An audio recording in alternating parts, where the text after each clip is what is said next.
आणि बाबासाहेबांचं याचे पुढे एक स्वप्न होतं, मला हा बहुजन समाज सुटा बुटा पोटात पाहायचा आहे.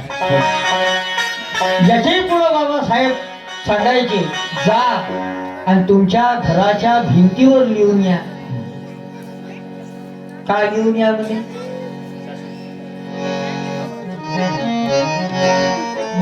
जा तुमच्या घराच्या भिंतीवर लिहून या, तुम्हाला शासन करती जमात व्हायचं. होतं बाबासाहेबांचं स्वप्न.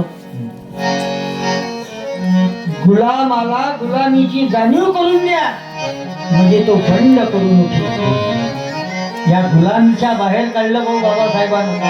असं तुकडोजी महाराजांना स्वप्न पाहिलं कोणतं? मिळो बहुमान मातांना, मिळो बहुमान मातांना, जसा देशात पुरुषांना विभुरे उत्तमंगल तो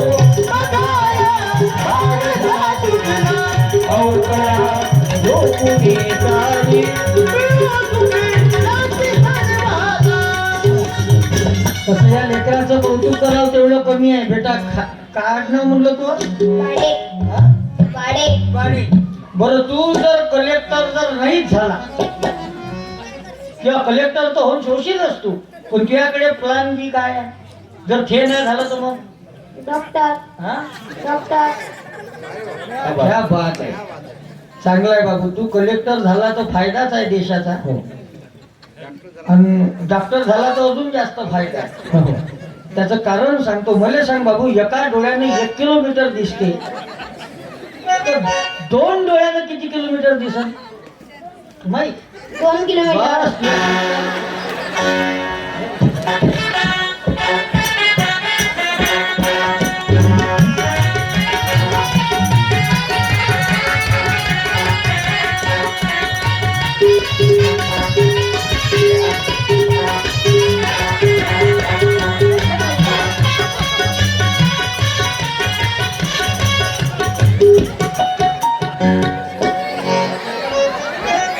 टाळी वाजून द्या एक वेळा दादासाठी. आडनाव काय? बाळे. बाळे चांगले पोर आहे. एवढ्या थंडीत हे लेकरं कार्यक्रमात येणं हेच तर फार मोठी गोष्ट आहे. आणि तू 1 मिनिट पाय माझ्याकडे बाबू रे. तुनं जे उत्तर दिले ते उत्तर थोडंसं चुकलं, पण तुझ्या वयाच्या मानानं तुझं उत्तर बरोबर आहे. 5वीच्या मानानं हे लेकरू बरोबर आहे. त्यानं प्रयत्न तर केला, तसं त्यानं पहिले बरोबरच सांगितलं. आम्ही त्याला कन्फ्यूज केलं. पोरगा चांगला आहे, बरं त्याला कन्फ्यूज काऊन केलं? त्याचं कारण आहे, आताचं युग हे स्पर्धा परीक्षेचं युग आहे. बसून जा बेटा, बसून जा. तू चुकला तरी मी तुझा सत्कार काऊन केला त्याचं कारण सांगतो. बेटा तू चुकला पण घाबरला नाही. आणि चुकत कोण नाही? जो चुकत नाही तो माणूसच नाही. म्हणून या लेकरासाठी टाळी वाजून द्या एक वेळा. त्याचं कौतुक करावं तेवढं कमी आहे. आणि मी त्याच्या पाया काऊन लागलो एवढ्या लोकात त्याचे कारण सांगून देतो. गवडी साहेब, मी पाया लागून त्याला एकच विनंती केली का बाबू बाडे, तू डॉक्टर जरूर बनजो, मोठा डॉक्टर बनजो, फक्त डोळ्याचं नको बनजो. नाही तर वर्ग आष्टी भोकणं केल्याशिवाय नाही सोडत. पोरं कसे गजब आहे. या कोवड्याकडे माझी लपले ज्योतिबा शिवाजी, आले की चैतन्य येते. आपला कार्यक्रमच वेगळ्यासाठी आहे. आता हा 5वीतला पोरगा इतका सुंदर बोलला. मी 6वीत असताना सत्यपाल महाराजाची शिडी पाहिली. त्याची शिडी पाहून घरच्या घरी टिफिनचे डब्बे, प्लेट, माठ जे भेटन ते मी झोडपत जाऊ. जमता जमता बजेट बसून गेलं. मी कुठं कार्यक्रम, कीर्तन, प्रबोधन शिकायला गेलो नाही. 2008 मध्ये मी आष्टीत आलो होतो पहिल्यांदा कार्यक्रमासाठी. बरोबर साहेब, लहानसाच होतो मी. हा बरोबर, तुम्ही बरोबर.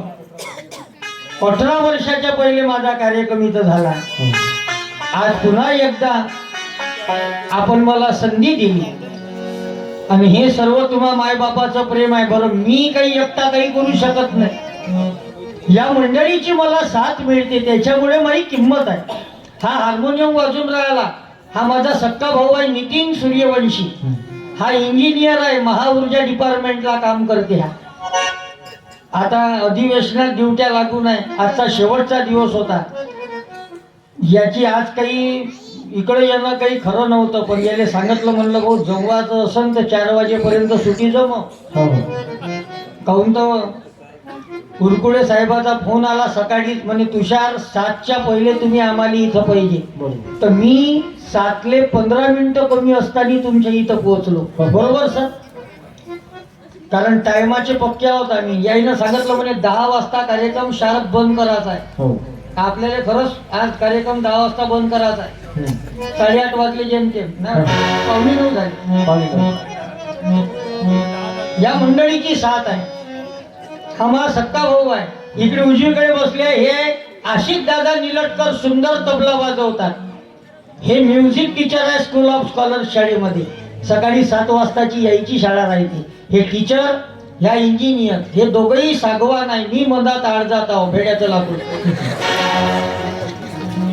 मी काही रिकामचोट गावाली उपद्रव नाही. मी महाराष्ट्र शासनाच्या समाज कल्याण बार्टीला प्रकल्प अधिकारी पदावर काम करतो. दिवसभर शासनाची सेवा करतो, रात्री जनतेचं काम करतो. माझे कपडे लत्ते पाहून, माझा चेहरा पाहून मी असा अधिकाऱ्यासारखा दिसत नाही. माझ्या ऑफिसात काही लोक येतात, माझ्याच कॅबिन मध्ये येऊन मलाच विचारते लोक, सूर्यवंशी साहेब सुट्टीवर आहे का? मग आवाज किंवा सपा बसून आहे, कारण रोजची दगदग चालू आहे. माझी ड्युटी महासंचालक साहेबासोबत लागलेली होती अधिवेशनात. आणि रोज 4-5 वाजता 3-4 वाजता मला कार्यक्रमाला निघायला लागते. परवाच्या दिवशी सांगितलं नेरले जायचं होतं तर साहेब पोट दुखते म्हणलं. गेलो कार्यक्रमाला. त्याच्या आदल्या दिवशी ताप आला म्हणून सांगितलं. काल का सांगा. हा, धन्यवाद दादा. ओके, नाव नाही घ्यायचं. क्या बात आहे. वा वा, टाळी वाजून द्या याच्यासाठी. आनंद आहे. जय भीम. नाही तर काही लोक असे नावासाठी मरी मरते जी. एका माणसानं मंदिरात पंखा सप्रेम भेट दिला. हनुमानजीचं मंदिर होतं गावात, त्यानं पंखा सप्रेम भेट दिला. चांगलंच केलं, कारण तिथं दर शनिवारी भजन होय. मग ते ज्यानं पंखा दिल्यानंतर ते भजन ठेवलं. सप्रेम भेट दिला म्हणून भजन ठेवलं. भजनवाले भजन करायला लागले. उन्हाळ्याचे दिवस होते, गरमी जमून होती. मग यायनं भजन चालू केलं. एक भजन झालं ना, हा सप्रेम भेट देणारा गेला आणि त्यानं काही पंख्याचं बटन बंद केलं. यानं बंद केलं तर भजनवाले उठले, त्यानं पुन्हा बटन चालू केली, पंखा चालू केला. त्यानं चालू केला तर हे यानं पुन्हा पंखा बंद केला. मग ते भजनवाले रागवण नाही का, चिडण नाही का? ते भजनवाले चिडले, म्हणे तुला का बयार गियार झाला का म्हणे तू? तो विनयवाला तो विना घेऊनच धावला याच्या माग. टाळवाले म्हणे पाय भाऊ, तुला काय आता कुचिनपणा केला तर या टाळ्यान किंवा टाळतो फोडीन म्हणे. याचा धंदा लावला म्हणे, आम्ही इथं गरमीत भजन करून राहिलो म्हणे, तू राव बटला करून बंद करते म्हणे पंख्याच्या. तर तो माणूस म्हणे, अजी म्हणे, हा पंखा मी न सप्रेम भेट दिला म्हणे. हवा दिला असं म्हणे, पण हवा लागासाठी दिला म्हणे.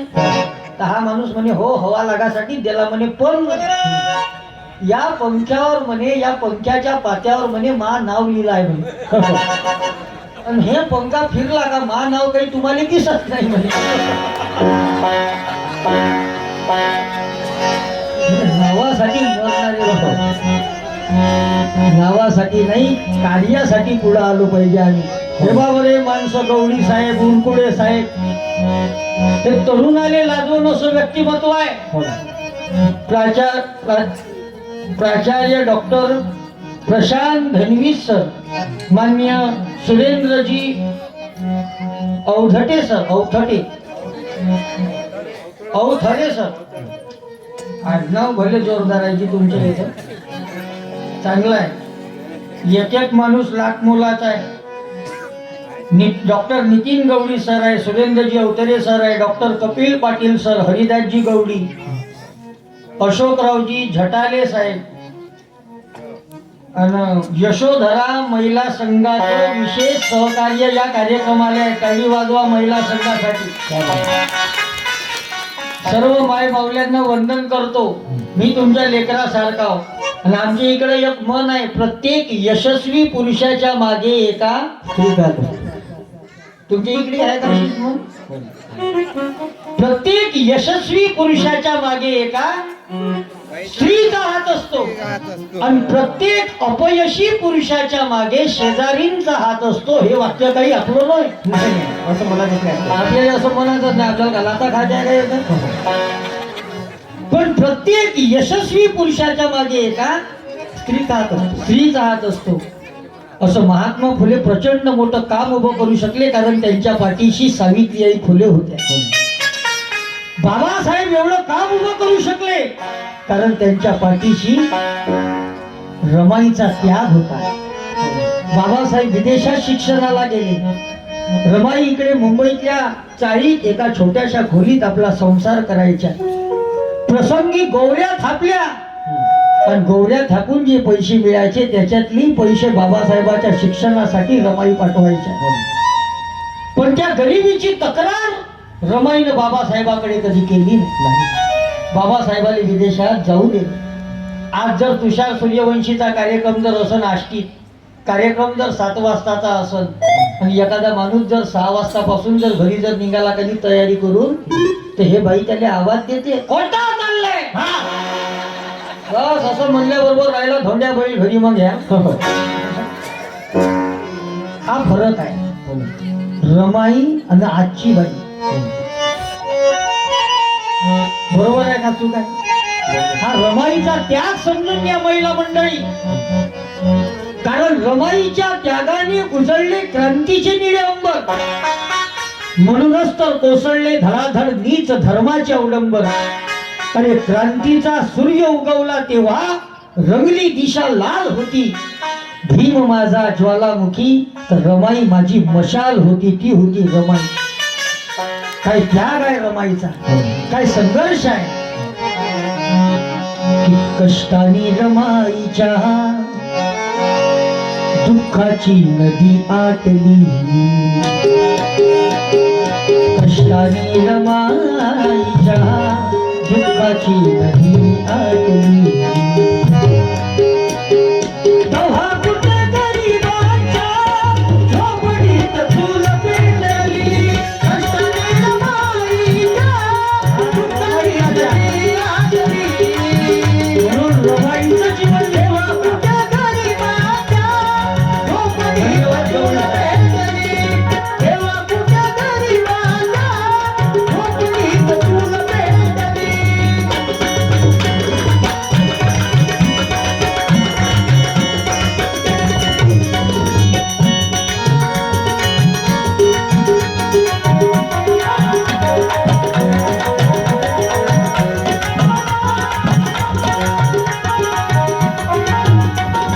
काय रमाईचं जीवन.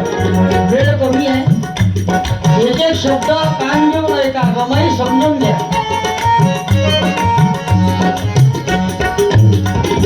इतिहास मिळतात रे एक नाणेक दाखले. इतिहास मिळतात रे एक नाणेक दाखले. इतिहास मिळतात रे एक नाणेक दाखले. आयुष्य ओवाळून आम्हावरी टाळले. आयुष्य ओवाळून आम्हावरी टाळले.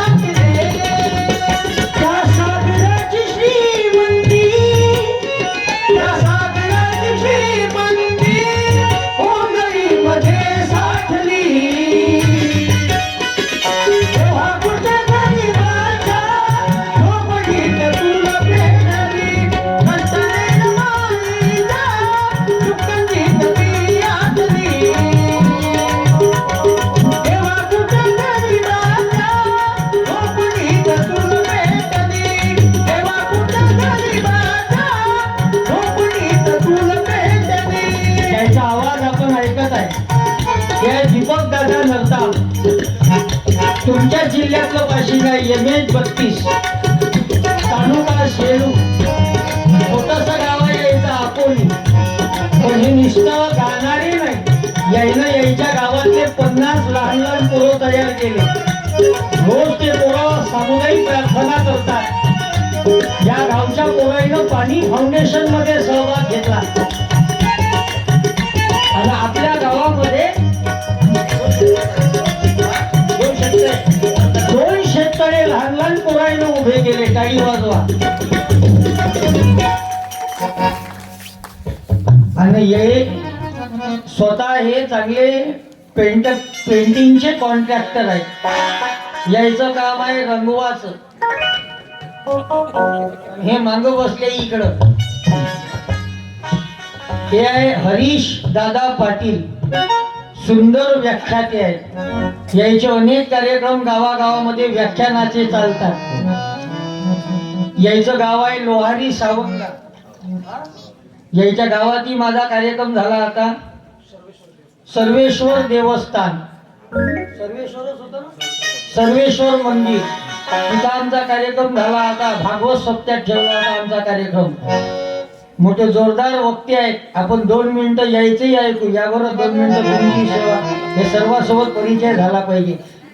हा, आणि लगन वाचा यायचं.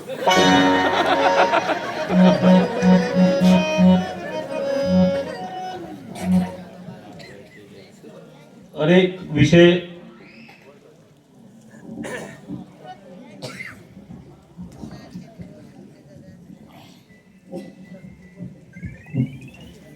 विषय दादांनी इथे आपल्या बाबासाहेब आंबेडकरांच्या यांच्या जीवनचरित्रावर मांडले.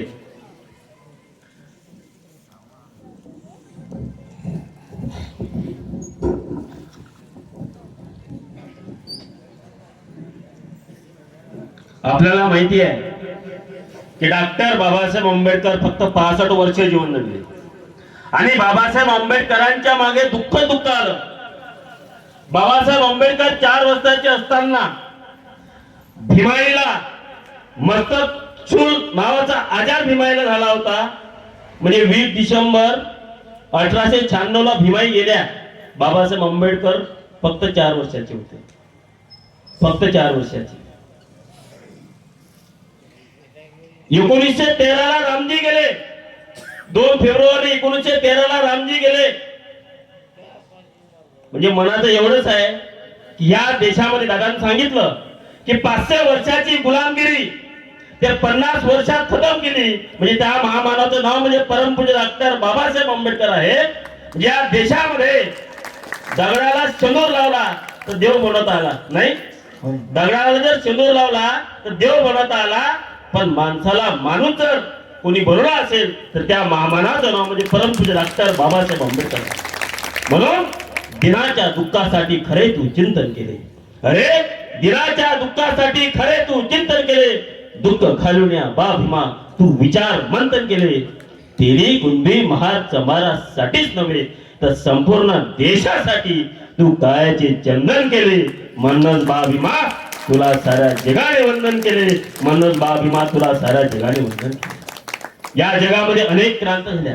फ्रान्सची क्रांती असो, अमेरिकेची क्रांती असो, पण रक्ताचा एकही ठेव न सांडता ज्या आपल्या नागपूरमध्ये ज्यांनी एका रक्ताचा ठेवही नाही सांडता ज्यांनी धम्म क्रांती केली त्या महामानवाचं नाव म्हणजे परमपूज्य डॉक्टर बाबासाहेब आंबेडकर. 14 ऑक्टोबर 1956 ला तुम्हा आम्हाला बौद्ध केलं. बाबासाहेब आंबेडकरांचं स्वप्न होतं या देश बौद्धमय करील. तेच क्रांती बाबासाहेब आंबेडकरांनी केली. या देशामध्ये जगामधला असा एकमेव देश आहे भारत देश की ज्या देशामध्ये पाणी पिण्याचा सुद्धा अधिकार होता. आपल्या बहुजन समाजासाठी इंग्रजांनी हौद पूर्ण केलेच होते पाण्यासाठी. तेव्हा पाणी पिता येत होतं. म्हणजे दुरून पाणी टाकायचे तेव्हा बहुजनाला पाणी पिण्याचा अधिकार होता. पण आम्ही माणसं आहोत आणि माणूस म्हणून आम्हाला अधिकार भेटला पाहिजे. म्हणून परमपूज्य डॉक्टर बाबासाहेब आंबेडकरांनी 20 मार्च 1927 ला महाराष्ट्रात 14 त्याचा सत्याग्रह केला. म्हणून मला असं वाटते कधी नाही केली अशी क्रांती करून धावली. कधी नाही केली अशी क्रांती करून धावली. अरे जातीवाद्यांना देऊन टक्कर 14 उंदर भरून धावली. निसर्गा नियमाप्रमाणे पाणी आग विझवते, पण माझ्या भीमाने तर पाण्यालाही आग लावली, माझ्या भीमाने तर पाण्यालाही आग लावली. आज या आष्टी गावामध्ये मूर्ती स्थापना झाली. शेवटी एकच म्हणतो की या देशाला आता रक्तरंजित क्रांती नको, या देशाला रक्तरंजित क्रांती नको, आता विचाराची क्रांती पाहिजे. अरे या देशाला युद्ध नको, आम्हाला बुद्ध फुले शाहू आंबेडकरांचे विचार पाहिजे, आम्हाला बुद्ध फुले शाहू आंबेडकरांचे विचार पाहिजे. इथं मला दादांनी बोलण्याची संधी दिली. जय भीम, जय गुरु.